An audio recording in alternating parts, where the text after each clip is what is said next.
Hi there, welcome back to John Thoumire Garden Designs and their continuing series of cuttings that we've been doing over the last couple of months. The season for me is actually starting to get to an end, and I know a lot of people will take cutting throughout the year. I tend to slow down when summer ends. It just doesn't seem to work as well for me, the cuttings. It could be because the average temperature in my house isn't great. I don't really know why, but I just don't have as much success. I know other people have the same thing here in Scotland. So I would still urge you to give it a shot, but not at the risk of kind of damaging your plants when they're not when they're in a dormant phase anyway. But we are going to continue. So today we're going to be doing this, which is the Streptocarpus, and I'm sure everybody has seen these in many garden centres, things like that. These are a particular favourite of mine. Some people love orchids. This is my orchid, okay? They're not the easiest plant to look after. They're not the easiest plant to grow. They come from South Africa, West Africa, East Africa and Central Africa is where they are native to. And they do require, they require the same care that many indoor plants need, but they just are a little bit more finicky. And I've lost plenty of these, and every single time it breaks my heart. But what this is just, last week we talked about actual indoor plants with flowers. And you are right, there's not an awful lot of flowers. I don't think it grows in West Africa, pots and plants. Thank you for joining. Great to see you. I don't think it's West African. It's certainly South African. Its common name is the Cape Primrose. So South Africa, certainly. And I've heard that Central and East Africa. But feel free to try and get some and grow it where you are. They are, I mean, look at these flowers on them. And you get a huge variety of these as well, of different colours. You also get a subspecies which are locally known as the crystal series. And these actually will flower throughout the year. They're smaller flowers and a little bit more delicate, but who doesn't want all year round flowers, eh? So I went a wee bit Scottish there. So I would absolutely do that. These are not ice series. I can tell that because of the size of the flowers. And as you can see, you get these amazing shades in all the flowers. You get them in deep purples, deep blues. They are just an absolute delight to have in the house. In some parts of England, I know they can be grown outside. I think I saw an episode of Gardener's World a few months ago where Monty Don had them growing underneath a shed, but that's not what my situation is. I don't have those resources that he has. I've got a wee house up in Scotland. So we're going to look at this particularly. So like a lot of the care instructions for these sorts of plants, you don't want it sitting in bright sunlight, okay? That's not going to be happy with that. So an east or west facing window, particularly in the summer. If it is a flowering variety during winter, so the ice series, you can put it in a south-facing window. You could even put this in a south-facing window over winter, but I tend to try and keep them in a similar position just so they acclimate appropriately. So what I would say is the thing to watch with these is the watering. The watering is very important with Streptocarpa. They don't like to be sitting in water. They can be watered from the bottom or the top, but you don't want the flowers to receive any water, okay? Now, if, like me, I have a tendency to save water. So I will, for example, in this, I've had to water in this for 2 days. And what it does is it just neutralizes the chemicals that come through the tap. If you have a way of capturing rainwater, that's the best way. All the plants love rainwater. Okay, that's the best way to do it. It's not the easiest thing always to do. You need to set up like a capture bucket. You need to be able to keep that water even a little bit cleaner. So an easy way to do it is if you pour a jug of water from your tap and just let it stand for a day, even 2 days, and that is great. That's the great thing for all these indoor plants. What you want though with Streptocarpus is, do not let it sit in water. In summer you want the soil to be moist, but certainly not damp, not really damp. And in winter, let it dry out completely before watering it. And that plus the correct positioning, I would say you're going to have a successful flower. So I have a few other honest truths to talk about this one. First off, again, hello to everyone. Thanks for joining. If you have any questions, please feel free to keep going. So this plant I took as a cutting last year. You can see it's come up beautifully. This is my pride and joy this year. It started flowering last month, and I expect you will get flowers all year, like 6 months out of the year out of these plants. They are really worth it. But I took cuttings from this plant earlier this year, and I also had cuttings from another Streptocarpus, and I don't know what happened. The cuttings just didn't work. They all rotted away, and it was soul destroying. So anyone who's taken cuttings in the past, we all know it takes time, it's patience, and to just see them rot away with no real explanation. It could have been that there was a bug in the soil mixture I used. It could have just not been that leaf's time. You know how I feel? You know what I mean? So we're going to, I took later cuttings that I've got some to show you. Actually, I'm not totally prepped. They're over here, so I'll have to stretch over to get them. Apologies for that. But we're going to do these, as I say, a little bit later. We're actually going to use rooting hormone on these ones as well this week, which I never had to use rooting hormone with this at all. And look at it. Look at it. So, okay, let's make a quick start on this. So, I've left these leaves on for you to see. Now, these are original leaves from when it first started growing again. Don't take them, okay? They're not in the best state. They're a little bit old. I wouldn't take these. I've only left them on so that you guys can see. These are not good leaves to take.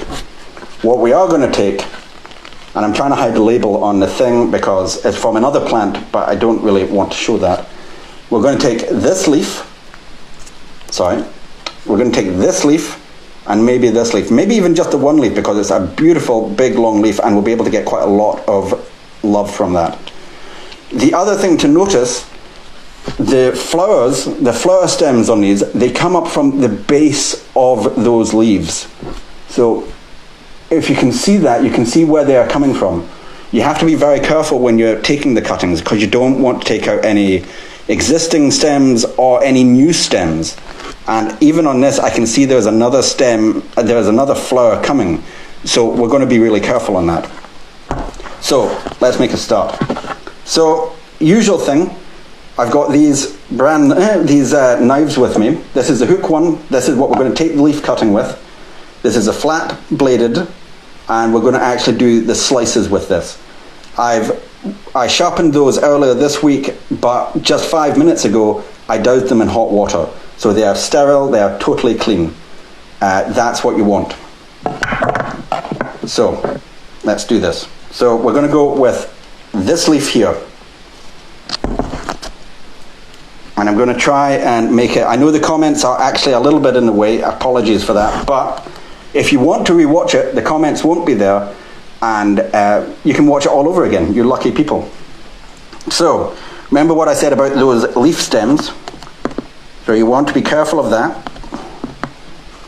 And I'm just going to do it with one slice. Good. Perfect. Nice clean cut. No damaged leaf. You might see a few edges, but this is a healthy leaf, trust me. So we've got a big one now. I think we're just going to stick with this at the moment. So move that aside. Put that there. So we move that aside. We're bringing this knife into play now. So we're going to do two things with this leaf. This is a whole leaf cutting. We're going to half this, and then we're going to slice it down the center, here, here, and here. The other half, we're going to make leaf section cuts. And that's where you're taking little bits of it, and those individual sections will actually go in the compost. Now, the ones that I failed at earlier this year, they were the whole leaf with the slices. So what I'm going to do both of them this time, but mostly I'm going to actually be relying on these, and I will show you some successful leaf section cuttings in a little bit. So, can you all see? I'm going to bring it here. I think you can see okay. I know the sun is in the way. So we're just going to do one single cut first off, okay? Down the center. So that's the first cut. I'm going to put this to the side. Now you want to do these cuttings when you've got the soil. I have the soil here, it's nice and moist, it's not too cold. You want all of these things prepared when you're doing this. You don't want the leaves sitting out for any amount of time, particularly these leaves. They're quite fleshy, they've got quite a lot of water in them. They will wilt and not be viable quite quickly.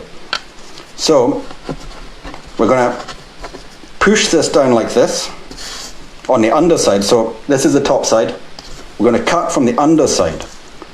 And I think we're going to go with 4 cuts on this one section, okay? So I'm going to try, I'm trying to read between the comments and read between the light from the blinds.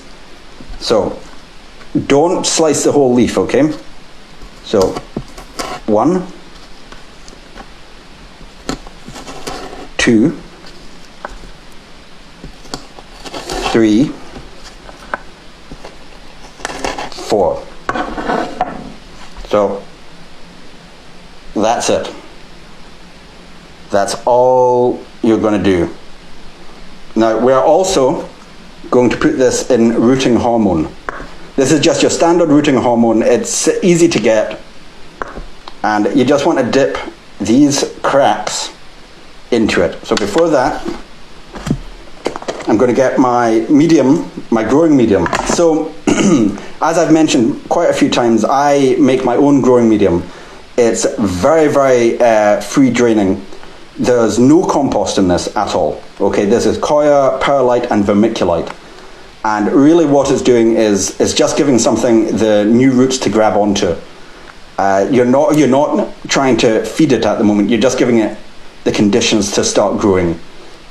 So that's what we're going to be using. And we're going to try and get the rooting hormone on this. So careful, you don't want to rip the leaf. Like this, like that. Dab off a little bit. Okay, so that's, and press it down firmly. That particularly the cracks go into the soil, because it's those bits that the root is going to go into. Okay, so I'm going to also cover the actual stem section that we cut. I'm going to actually cover that in soil as well, as you can see. So we've got that. I'm also going to do this. So these are washed stones. These are just from my back garden. I've washed them in the sink, just got all the dirt off them, things like that. And just to hold the leaf in place, put a few there.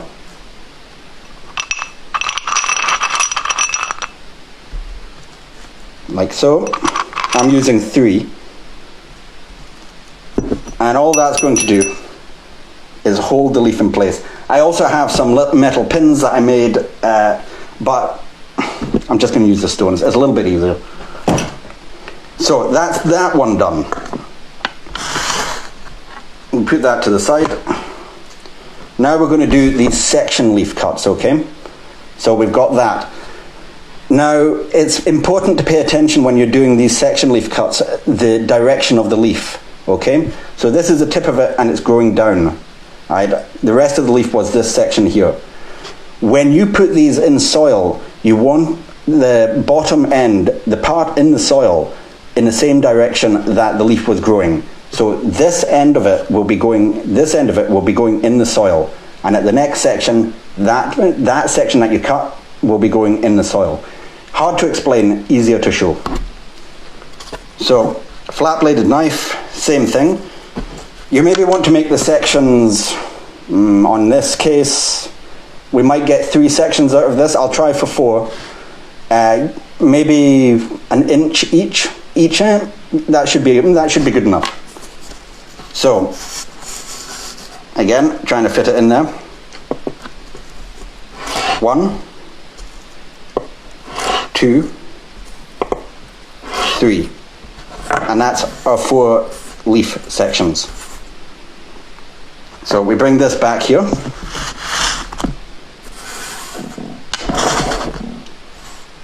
and I'm leaving these in the direction that I cut them, so I know the section that will be going into the soil.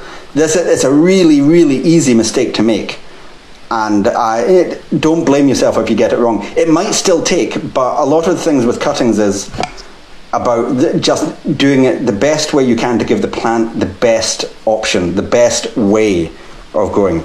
So we're just going to make some space in the soil itself.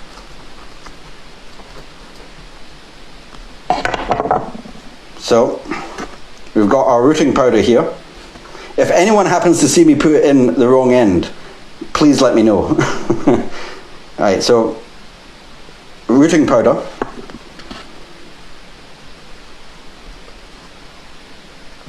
Alright, and shore it up just a little bit. Alright, so that's the first one in.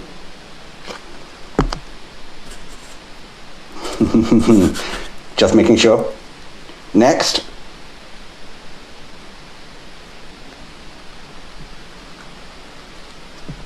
Right, shore it up. Next one.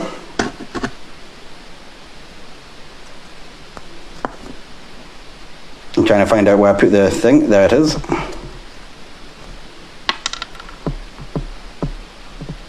Okay.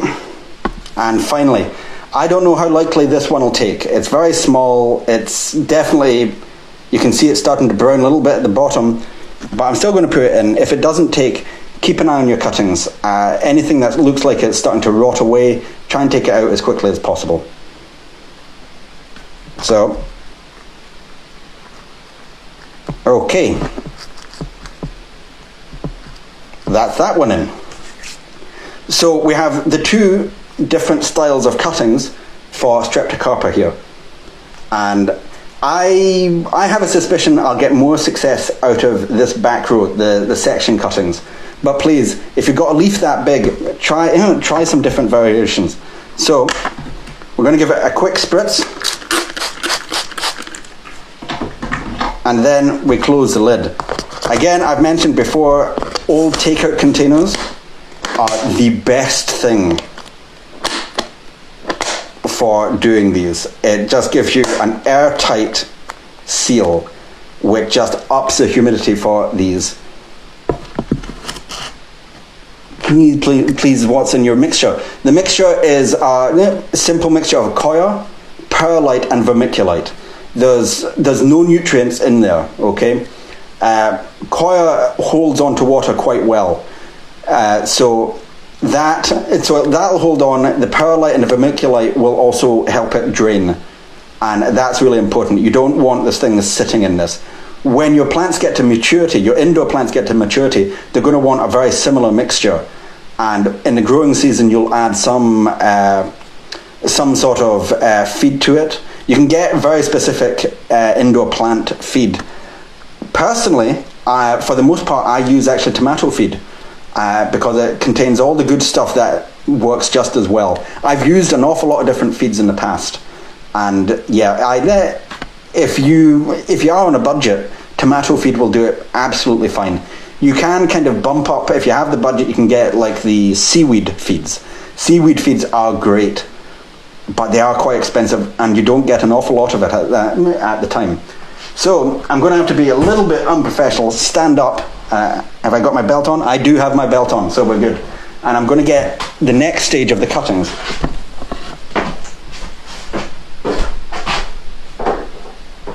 Okay.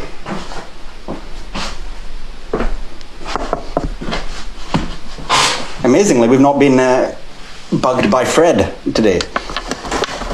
So, I'm not going to pot these on because I took them later, they're definitely being slower. But possibly in a few weeks I will actually pot them on. So, these are the same leaf cuttings, okay? And I don't know if you can see, but you've got small Streptocarpus leaves coming in at the base, yeah? And that's a successful cutting. Speak of the devil. So that's a successful cutting. This one here is actually rooting from the base. It's not got any flowers yet, so I won't be transplanting that anytime soon. But this is what you're looking for, okay? And when I feel happy enough to pot these on, I will absolutely do a video for you on that as well. How long do you keep the lid on for? The lid you want to keep on pretty much permanently. You want to maintain that atmosphere that's going on. However, you do want to open up because you are going to need to inspect the plants. I would say once a month, every 3 weeks would do it. You don't want to disturb it. When you open it, you be careful not to dislodge anything, particularly if you've got stones in there. You don't want to disrupt the cuttings themselves. But yes, maybe every 3 weeks, once a month, rejuvenate the air inside a little bit. Make sure none of the cuttings are rotting off. If they are rotting off, weed them out. Get rid of them. Right? They're just going to do damage to the rest of the plants. And I think that's about us. I'm sorry I can't show you the next stage of it. As I say, isn't it the best laid plans and all that stuff, what they say? So, thank you again for joining me. I'm just laughing because all of yesterday I turned my house upside down trying to find my wallet, and I've literally just found it right here. And I was honestly something else. So look, if you have any questions, please put them in the comments. Like the video, watch it again, share it with your friends. If you have any questions on indoor garden design, if you'd like to hire an indoor garden designer, that's me, by the way. I will wear no Star Wars related geek stuff. If you want any outdoor gardening done, let me know, okay? I am a garden designer and I would love to help you create the most beautiful garden for you, your family, your friends, anything you want. So that's John Thoumire Garden Designs. Thank you again so much for joining me this morning, and I hope everybody has the most fantastic of weekends.